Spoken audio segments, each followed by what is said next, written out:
سب سے مشکل سوال یہ دیکھ پاکستان میں جو ہم یعنی کتابوں کی پبلشنگ کی صنعت کی بات کرتے ہیں تو اس حوالے سے یعنی جو تاریخ اٹھا کے دیکھتے ہیں یعنی جب اس زمانے کے لوگوں سے جب ہم نے یہ کام شروع کیا 2000 میں یعنی فل فلیچ اور 20 سال کا اگر تجربہ ہم سامنے رکھتے ہیں تو ہم دیکھتے ہیں کہ کہتے ہیں بتدریج کتابیں پڑھنے کا رجحان جو ہے کم ہو رہا ہے. تو اس سلسلے میں ہم جو ہے کئی لوگوں سے ملے جنہوں نے جو 1970s میں کتابیں چھپواتے رہے پڑھتے رہے. تو ایک جو کانسنسس ہماری بات میں آیا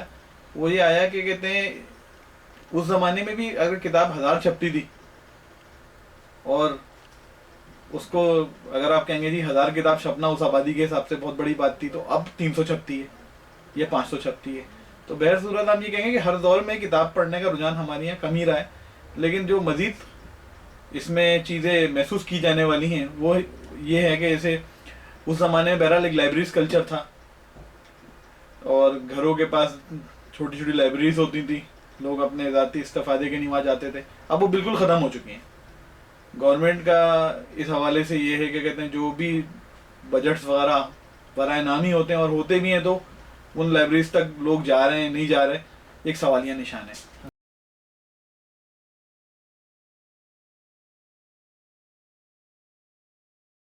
پاکستان میں اگر کوئی یہ کام کرنا چاہتا ہے پبلشنگ کا تو ویلکمنگ ہے, ضرور کریں, لیکن اس حوالے سے جو بنیادی باتیں ہیں نا وہ یہ کہ بجائے لوگوں کی باتوں میں آنے کے کہ ان کے مشاہدات پہ بھروسہ کرنے کے, انہیں چاہیے کہ جو بھی یہ کام کرنے والا آدمی ہو کہ وہ مارکیٹنگ ریسرچ کے مطابق کام لے کر آئے. جدید دور جو ہے اس میں مارکیٹنگ ریسرچ کرنا بہت آسان ہو گیا ہے اور ایسے ٹولز موجود ہیں سوشل میڈیاز کے جس سے آپ کو بہت جلدی پتہ چل جاتا ہے کہ آپ کا ڈیمانڈ کا ریشو کیا ہے. تو اس حوالے سے اگر کوئی آتا ہے اور اس میں وہ بچوں کے سیگمنٹ میں کام کرتا ہے, بایوگرافیکل سیگمنٹس میں کام کرتا ہے, کچھ ناول افسانوں میں کام کرتا ہے تو ہوپ فلی کچھ نہ کچھ مستقبل ہے.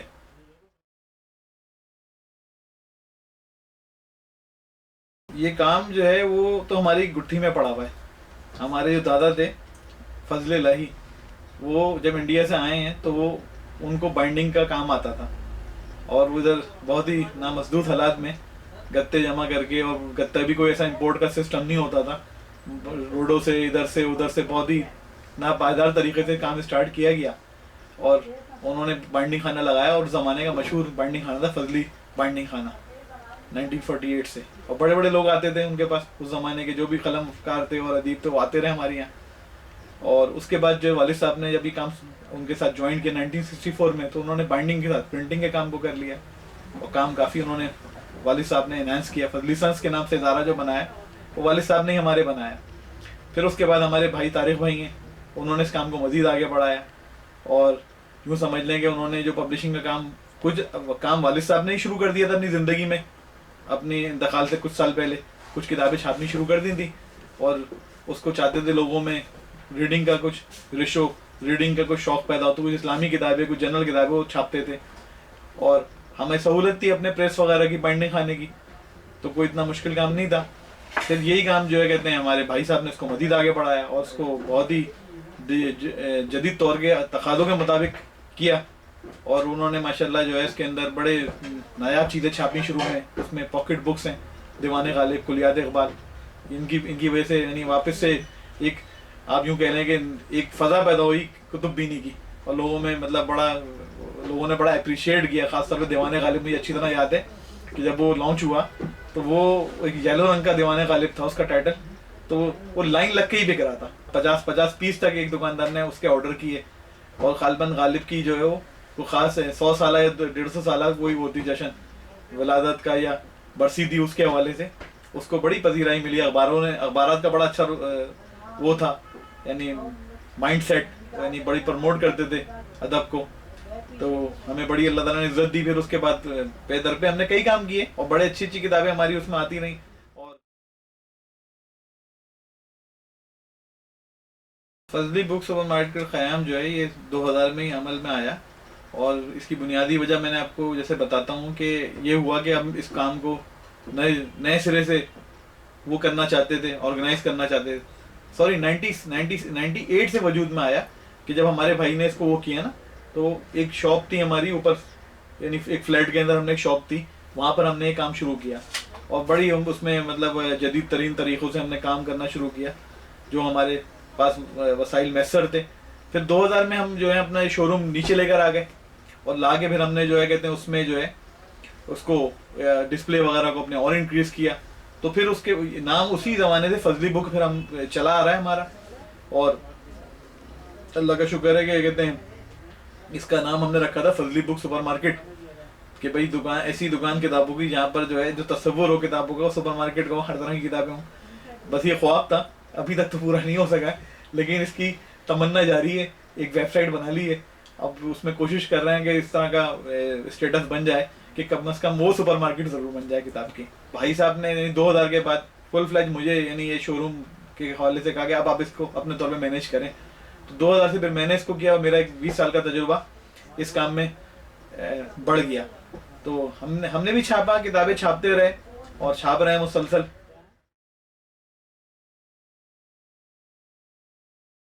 بنیادی طور پہ جو شروع کا زمانہ تھا اس میں کچھ میری جو اپنی تعلیم تھی وہ جدید تعلیم ہی تھی. میں نے MBA کیا ہوا تھا کراچی یونیورسٹی سے. تو جب ادھر آئے تو یہاں کا جو بزنس انوائرمنٹ ہے وہ یعنی سارے گریجویٹس کو ہی مسئلہ آتا ہوگا, وہ اور جو ہم پڑھتے رہے ہیں اس کے اندر یعنی کافی لیک کرتا ہے وہ انوائرمنٹ. تو ظاہری بات ہے کہ وہ کوئی آپ کو کسی سے آپ مشورہ کرنا چاہتے ہیں بزنس پوائنٹ آف ویو سے, تو وہ جو ہے مشورہ جو ہوتا ہے لوگوں کے یعنی مطلب کوئی اس پہ بہت زیادہ انہوں نے ہوم ورک نہیں کیا ہوا ہوتا, آپ اس کو اپنے کاروباری ڈیسیجن میں بیس نہیں کر سکتے. پھر جو ہمارا یہ جو کتابوں کا کام ہے اس کو بہت زیادہ پذیرائی ہمارے کمرشل سیکٹرز میں نہیں ہے, بینکس وغیرہ میں نہیں ہے کہ مطلب آدمی یہ سمجھے کہ بھائی کہ دوسرے کاموں کی طرف سے ترجیح دی جاتی ہے, یعنی کوئی اتنا بڑا اس کا وہ نہیں سمجھا جاتا, ویئر اباؤٹ کہہ لیں آپ, اس کا اتنا بڑا سمجھا نہیں جاتا جیسا کہ اور کاموں کا ہے. آپ نام یعنی اگر آپ امریکہ کا کوئی پبلشر ہو تو آپ کے ذہن میں کیا آئے گا, لنڈن کا پبلشر ہو تو آپ کے ذہن میں کیا آئے گا, اور پاکستان کا پبلشر ہو تو پھر آپ کے ذہن میں کیا آئے گا. بہرحال اگر آپ پاکستان میں رہتے ہیں تو خوب جانتے ہوں گے. اچھا, اس کے علاوہ بہرحال یہ ہے کہ کہتے ہیں مشکلات آئیں, لیکن اس میں جو بنیادی وجوہات ہیں اس زمانے کا ایک ٹرینڈ رہا 20 سالوں میں جو میں نے محسوس کیا, مجھے پیچھے کا تو نہیں پتا, جو چیز میں نے محسوس کی کہ مطلب دکانیں جو کراچی شہر کے اندر تھیں وہ بند ہونی شروع ہو گئیں. اس کے علاوہ جنرل بکس کا جو کام ہم کرتے ہیں جس کا تعلق ہی ہوتا ہے کہ کہتے ہیں جو نان اکیڈمکس ہوتی ہیں نصابی کتابوں کے علاوہ, تو اس کے لکھاری جو ان کا وقت کے ساتھ ساتھ انتقال ہونے لگا, اچھے لکھاری کم ہونے شروع ہو گئے. تو پھر بھی یہ ہوا کہ کہتے ہیں رجحانات یعنی اچھی کتاب قاری بھی کم ہو رہا تھا اور لکھنے والے بھی اچھے کم ہو رہے تھے, تو دونوں صورتوں میں اس کی سیل پر کتابوں کی اثر پڑ رہا تھا.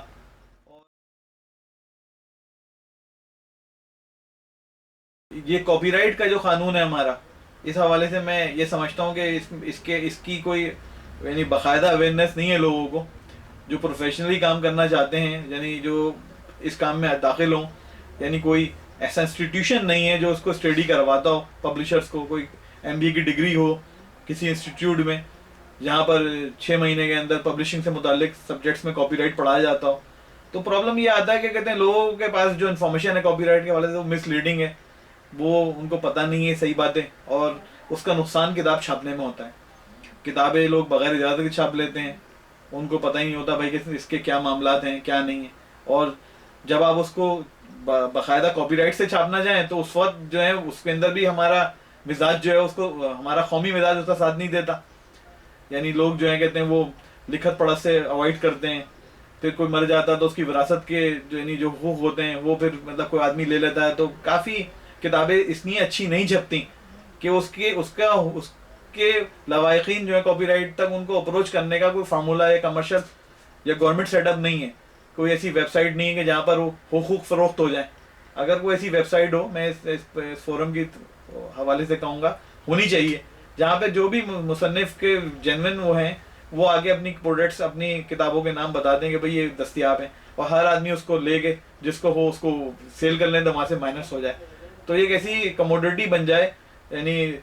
بکس کے مواد کے حوالے سے کہ بندہ جو ہے بجائے وہ سوچے کام نہیں ہو سکتا, وہ بولے کہ بھائی میں نے ایک کمرشل اس کی مارکیٹنگ نظر آ رہی ہے, ڈیمانڈ اس کتاب کی, میں اس کو چھاپوں گا تو میں بھی ایک عام آدمی کی طرح میرا پلیٹ فارم ہے جس طرح ایک بڑے ادارے کا پلیٹ فارم ہے. تو جس طرح وہ اس کو اپروچ کرے اس طرح وہ اپروچ کر لے, تو اس طرح سرمایہ جو ہے وہ صحیح طرح تقسیم ہوگا کتابوں کی اشاعت پر. لیکن ہوتا یہ ہے کہ یہاں پر ٹرینڈ سیٹنگ جو ادارے ہوتے ہیں ان کو ہی بس دیکھ کے لوگ چلتے رہتے ہیں, وہ میرے خیال میں 1-2 ادارے ہی ہیں بس, ان کو لوگ دیکھ کے فالو کرتے رہتے ہیں اور سارا سرمایہ انہی کتابوں پہ لگا رہے ہوتے ہیں جو ہمیشہ سے چھپی آ رہی ہیں, اور اس کی وجہ سے بڑا کمپٹیشن پیدا ہوتا ہے. جو لوگ ان کو لوگوں کو بڑی پریشانیاں ہوتی ہیں, اداروں کی طباعت کے مسائل ہیں, اداروں کے اشاعت کے حوالے سے مسائل ہیں, اس کی تدوین کے مسائل ہیں, پروف ریڈنگ کے مسائل ہیں, اس کا خیال نہیں رکھا جاتا. پھر جو دور حاضر کی ضرورت ہے پرانی کتاب کو کیسے اس سے ہم آہنگ کیا جانا چاہیے, وہ ایک اس پہ وسائل صرف ہونے ہوتے ہیں, وہ کمپٹیشن کے چکر میں لوگ اس پہ پیسے نہیں خرچ کرتے. تو بہت ساری چیزیں ایسی نظر آتی ہیں جس پہ سوچنے سمجھنے کے لیے مطلب ضرورت ہے ہم بیٹھیں سمجھیں سوچیں سمجھیں تو معاملات ہیں. اب چونکہ دنیا جو ہے مزید ایڈوانس ہو رہی ہے, ٹیکنالوجیکل فیز مزید امپروو ہو گیا ہے, جو کام کل نہیں ہو سکتا تھا اب آسانی سے ہو جاتا ہے. تو اس سلسلے میں ہم نوٹ کرتے ہیں کہ جو چیز ہم آگے بڑھا سکتے ہیں وہ یہ پی ڈی ایف ہے. اب لوگوں کو پی ڈی ایف سیل ہے, اب پی ڈی ایف سیل کے گیٹ ویز ہمارے پاس نہیں ہے پاکستان میں. مطلب اگر آپ پی ڈی ایف لوگ فری مانگتے ہیں, جبکہ پی ڈی ایف ایک ایسا نارم ہے جس سے بزنس کیا جا سکتا ہے. تو لیکن اس کی کاپی رائٹ کیسے مینیج کیے جائیں, یعنی کس طرح گورنمنٹ اس کو سپورٹ کرے اداروں کو, یعنی ایزی ایکشن ہو کہ بھائی کو آپ کے پی ڈی ایف اس طرح ہو تو لاک ہو, آپ کو بہت زیادہ چکر نہ لگانے پڑیں کورٹ کچہری کے. تو اگر وہ پی ڈی ایف بھی سیل ہونے لگیں تو یہ اور کتاب کی ریڈنگ میں اضافہ بن سکتا ہے. تو یہ چیزیں سمجھ میں آتی ہیں کہ جو محسوس ہو رہی ہیں کہ اگر ہوں تو شاید کتب بینی پہ اثر پڑے. باقی یہ جو جدید مواصلات کے نظام کے حوالے سے یعنی جو گاڑیاں آ گئی ہیں, کریم اوبر آ گئی ہیں, تو اس سے یہ جو مسائل تھے کہ یہاں پہ پارکنگ وغیرہ کے تو وہ کم ہو گئے. اب لوگ اپنے گھر بیٹھے بیٹھے کتابیں منگا لیتے ہیں, آن لائن زیادہ لوگ کتابیں خریدنا پسند کرتے ہیں بجائے اس کے اسٹور آئیں. یہ میرے پاس یعنی ذہن میں میرے جو باتیں آئی ہیں اس حوالے سے.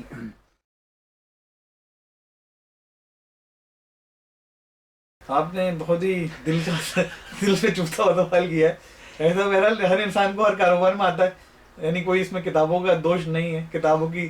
وہ ذمہ دار نہیں ٹھہرا سکتے کہ ہم کتابوں کا, یا ادیب کوئی بیچارہ اس کی کتاب نہیں بکتی تو اس طرح کے. بات یہی آتی ہے کہ ہر طرح کی پروڈکٹس میں, ہر طرح کی صنعتوں میں یہ مسئلے آ سکتے ہیں. تو اس حوالے سے میری تھنکنگ یہ ہے کہ کہتے ہیں ایسے انوائرمنٹ آتے ہیں, لیکن وہ علامہ اقبال کا جو شعر تندی ہے باتیں مخالف سے نہ گھبرا اے خواب, یہ تو چلتی ہے تجھ کو اونچا اڑانے کے لیے. تو ظاہری بات ہے بھائی جو انوائرمنٹ ہے وہ یعنی یہ کہہ رہا ہے بھائی یہ کام یہاں پہ نہیں ہوتا پاکستان میں, تو اب یہ ہمارے لیے چیلنج ہے, ہمارے وسائل اس میں لگے ہوئے ہیں, ہم اس جہاز کو ڈوبنے تو نہیں دیں گے. تو ہم بھی کوشش کرتے ہیں کہ بھائی ان چیلنجز کا مقابلہ کریں. اور ظاہری بات ہے اللہ کا بڑا کرم ہے, ہمیں بھی بڑی آسانیاں ہیں, یعنی ہمارا بیک گراؤنڈ پرنٹنگ کا رہا, یہ گٹھی میں پڑھے ہوئے علم ہمارے پاس ہیں, پھر پبلشنگ کی لائن ہے, پھر بائنڈنگ کا کام ہے. یہ سارے علوم کی ایسے دوسرے آدمی کے مقابلے میں اللہ نے آسانیاں دی ہیں اس کام میں, جو اگر ہم اس کام کو چھوڑ کے اگر کوئی دوسرا کام کریں گے تو ہمیں بڑی مشکلات پیش آ سکتی ہیں. تو میں سمجھتا ہوں کہ کہتے ہیں یعنی اس کو میں کتاب سے نہیں بیس کر سکتا اس بات کو, آپ کے سوال کو. بس میں یہ کہوں گا جی کہ اگر یہ کام مطلب بہت وہ ہے ہو جائے اچھا, اور یہ کام بہت اس کی طرف لوگ متوجہ ہوں, تو میں اس کا جواب یہی دوں گا اس کے لیے ہم یہ خواب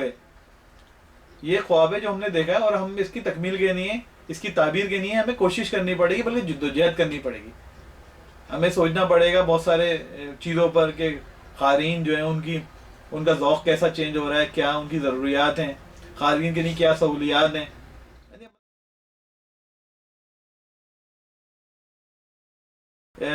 کوششیں کر رہے ہیں ہم کہ کہتے ہیں شارٹ پروڈکشنز کیے جائیں کہ مطلب کتابیں جو ہیں وہ جو قلم کار ہے پاکستان کا وہ زندہ رہے, کتابیں جو ہے وہ 20 کاپی 25 کاپی 50 کاپی پروڈیوس کر لی جائیں پراپر طریقے سے, تاکہ آنے والا جو ہے وہ اس کو نہ ملے, اس کا جو ایک علمی سفر ہے وہ رکے نہ, وہ آگے چلتا رہے. ظاہر بات ہے یہ جب مواد ان کو ملے گا سینہ در سینہ. اس حوالے سے ہم پچھلے 2 سالوں سے ہم نے ایک کام شروع کیا ہے کہ محدود تعداد میں کتابیں چھاپنے کا ایک بندوبست کیا ہے, جس کے تحت ہم جو ہیں 5 کتابیں 10 کتابیں بھی پروڈیوس کر سکتے ہیں. اور اس کا جو اسٹینڈرڈ ہوتا ہے وہ ہماری عام آف سیٹ پرنٹنگ کا نہیں ہوتا, تھوڑا سا مختلف ہوتا ہے. تو اس سے فائدہ یہ ہوتا ہے کہ کہتے ہیں ایک کتاب جو زمانے سے ختم ہے اور اس کی ڈیمانڈ آئے اور اس کے حقوق میں مسئلہ نہ ہو تو اس کو آسانی سے چھاپا جا سکتا ہے. جبکہ یعنی یہ جو معاملہ ہے یہ بہت زیادہ اس کا کاروباری اس کا فائدہ نہیں ہے، لیکن صرف اس کا فائدہ یہ ہے کہ پڑھنے والے کو کتابیں میسر رہیں. جو اس کا جو رجحان بنانے کے لیے کتابیں ضروری ہوتی ہیں وہ مانگتے ہیں لوگ، کتابیں ملتی نہیں ہیں، تو بس اس کا مقصد یہ ہے کہ وہ چیزیں مارکیٹ میں رہیں. اور کچھ سالوں اس سے ہم نے اس کا مقصد یہ بھی ہوتا ہے کہ ہمارے یہاں کتابیں پڑھنے کا چونکہ رجحان کم ہو رہا ہے، تو جو لکھنے والے ہیں بڑے مایوسی کا شکار ہوتے ہیں. ایک کتاب چھاپنے 50,000 60,000 روپے صرف کرنا ہوتا ہے اور اس کا ریٹرن کچھ بھی نہیں ہوتا. 10-15,000 کی بجائے کی اماؤنٹ مل جائے تو بڑی بات ہے. تو یہ جو پروسیس ہے اس کے اندر یہ ہوتا ہے کہ 10,000 روپے میں 15,000 روپے میں 50 کاپی 25 کاپی بنا لیتے ہیں اس کی ضخامت کے حساب سے. اور اگر اس کتاب پر لوگ اس کو پروموٹ کر دیں، لوگ اس کو کہیں کہ واقعی یہ ہوا ہے، تو پھر اس کی ڈیمانڈ ڈیولپ ہوتی ہے. اور ایسا دیکھا گیا ہے کہ وہ پوری 1000 کتاب بھی پھر بعد میں بکی ہے، یعنی اس کی بیس پر. یعنی وہ کتاب آئی اور وہ شروع میں صرف اس کا مقصد یہ تھا کہ اس کو ٹیسٹ مارکیٹ کیا جائے، جو اصطلاح ہے مارکیٹنگ کی، ٹیسٹ مارکیٹنگ کی جائے. تو اس کے بعد جب اس کے رجحانات پھیلے تو یہ دیکھا کہ بھئی یہ تو اس پوزیشن میں ہے کام کے، اس کو باقاعدہ چھاپ دیا جائے. اس حوالے سے یہ کہ میں دعوت دیتا ہوں ان لوگوں کو جو کتابیں لکھ چکے ہیں اور ان کو لگتا ہے کہ وہ کتابیں نہیں چھپ سکیں ان کے بڑوں کی، بزرگوں کی، اور وہ سمجھتے ہیں اس کے اندر کوئی ورتھ ہے، تو میں ان کو یہ کہوں گا کہ ہمارا پلیٹ فارم ان کے لیے حاضر ہے. ہمارے پاس سیل کاؤنٹر یہاں پر بھی ہے، لاہور کے اندر بھی اچھی ڈسٹریبیوشن ہے، اسلام آباد میں بھی ہے. تو ضرور اس کو وہ تجربہ کر کے دیکھیں ایسی کتاب کو. اور اگر اس کتاب کا کم از کم یہ اتنے کم سرمایہ میں اگر وہ مارکیٹ میں آ جاتی ہے تو کم از کم یہ ہے کہ کہتے ہیں ایک علمی ذمہ داری ہماری، ہم کہیں گے ہم نے اپنے بڑوں کے حوالے سے پوری کر لی.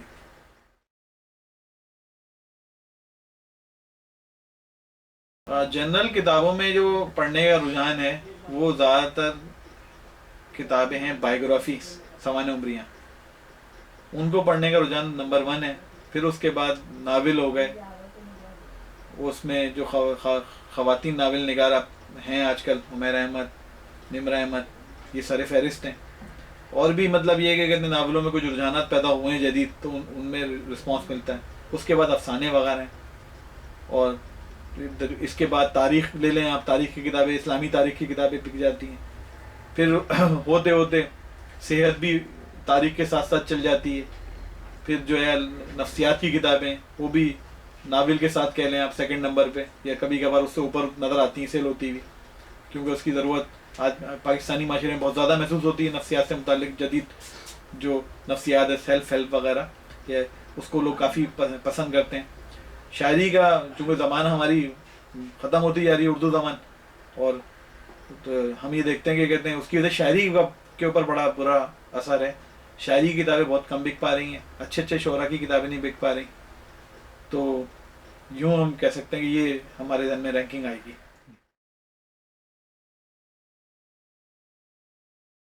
کتاب لکھنے سے پہلے جو ہے وہ مارکیٹ ریسرچ، جیسے میں نے کہا نا، مارکیٹ کو چیک کرے کہ مارکیٹ میں اس موضوع پر کوئی کتاب پہلے لکھی گئی ہے نہیں گئی ہے. اور یوں کہہ لیں کہ اگر لکھی جائے گی تو اس کو کون پڑھے گا. جو جدید نظام ہے مارکیٹنگ کا، اس پر ہی اپنی کتاب کو بیس کرتے ہوئے کتاب لائے گا تو انشاءاللہ تعالیٰ اس کو رسپانس ملے گا. لیکن اگر اس نے اپنے شوق میں کتاب چھاپ لی کہ بھئی میں نے لکھی ہے، میں چھاپنا چاہتا ہوں، تو پھر اس کا ذمہ دار ہم مارکیٹ کو نہیں دے سکتے. بک بھی سکتی ہے اور نہیں بھی بک سکتی. یعنی خلاصہ یہی ہے کہ کہتے ہیں کتاب جو ہے لکھنے والے لوگ جو ہیں انہیں یہ دیکھنا چاہیے کہ کہتے ہیں مارکیٹ کا سروے ضرور کریں کام کا، اس طرح کا کام پہلے ہوا تھا تو اس کی کیا سیل ہوئی تھی. یہ سوالات ہیں آپ دکانداروں سے جا کے، جو پرانے دکاندار ہیں ان سے فون پہ یا بات کر کے پوچھ سکتے ہیں. آپ ہم سے بھی فون کر کے پوچھ سکتے ہیں. ہمارے پاس 7-8 سال کا ڈیٹا ہوتا ہے کسی کتاب کے رجحان کو دیکھنے کا، تو ہم دیکھ کے بتا سکتے ہیں بھائی آئی تھی، اتنی بکی تھی. تو ان رجحانات کا کوئی ایوریج نکال کے وہ آگے بڑھائیں معاملات کو.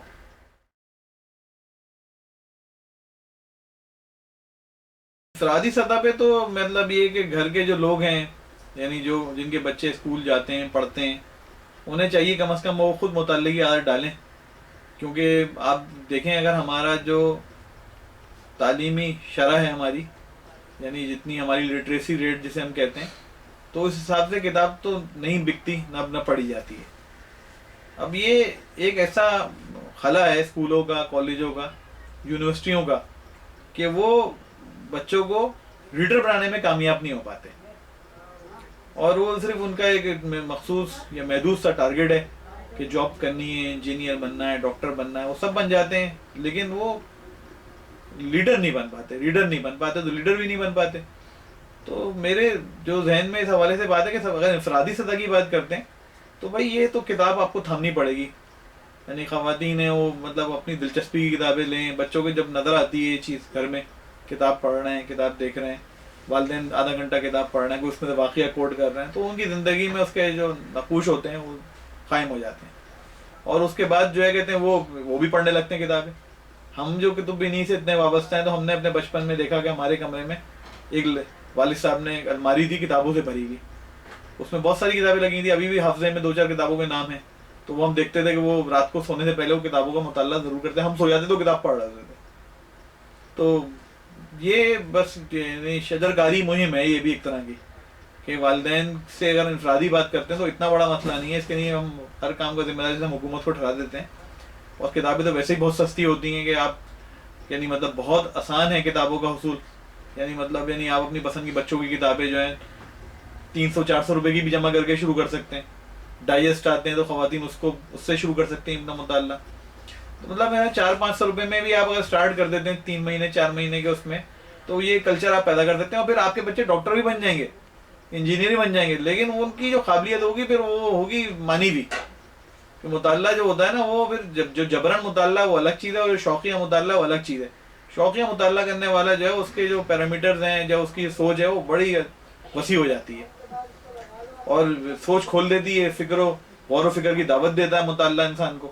مشاہداتی قوت بڑھا دیتا ہے انسان کو۔ ایک کتاب جو آپ کسی سامانیہ عمری کسی کی پڑھتے ہیں جس کی عمر 80 سال ہو، تو 80 سال آپ اپنی عمر میں ایڈ کرتے ہیں، تو مطلب یہ بغیر کسی مبالغے کہہ رہا ہوں، ان کے تجربات آپ کو فری میں مل رہے ہوتے ہیں۔ کتاب اگر 1000 روپے کی ہے، 500 روپے کی ہے، اور آپ کو آپ کی زندگی کا کوئی مسئلہ اس سے حل ہو گیا، تو آپ سوچیں گے آپ کے لیے کتاب سے بڑی نعمت کیا ہو سکتی ہے۔ پھر جب کہ آپ بحیثیت مسلمان، یعنی کہ آپ کا جو دین ہے وہ اون ہی کتاب کو کرتا ہے، اور آپ کی اس کی تعلیم کا پہلا حصہ ہی پڑھنے پر ہے، اقرا۔ تو میں یہ سمجھتا ہوں کہ یہ تو مطلب یعنی بہت دیر کر دی ہم نے اب تک اس کو شروع نہیں کر کے، ہمیں چاہیے کہ بہرحال اس کو بہت سنجیدگی سے غور کریں۔ جو بھی لوگ اس پروگرام کو سن رہے ہیں تو میری ان سے گزارش ہے بھائی کہ اس حوالے سے وہ تھوڑا سا مظاہرہ کریں پڑھنے لکھنے کا، اور شروع میں کوئی اچھی کتاب اگر کوئی مل گئی تو پھر انشاءاللہ تعالی زندگی بھر وہ مطالعہ کرتے رہیں گے۔ ہم کوشش کریں گے کہ اپنی ویب سائٹ پر گڈ بکس کی لسٹ لگائیں، اس پہ ہم کام کر رہے ہیں ہر موضوع کی، تاکہ وہ جب ان کو اچھی کتابیں مل جائیں گی تو امید ہے کہ پھر ان کے پاس اگر ہلکی کتاب بھی آئے گی تو وہ پڑھ لیں گے، اور یہ نہیں ہو کتاب اس دن بند ہوگی تو پھر کبھی کھلے گی نہیں۔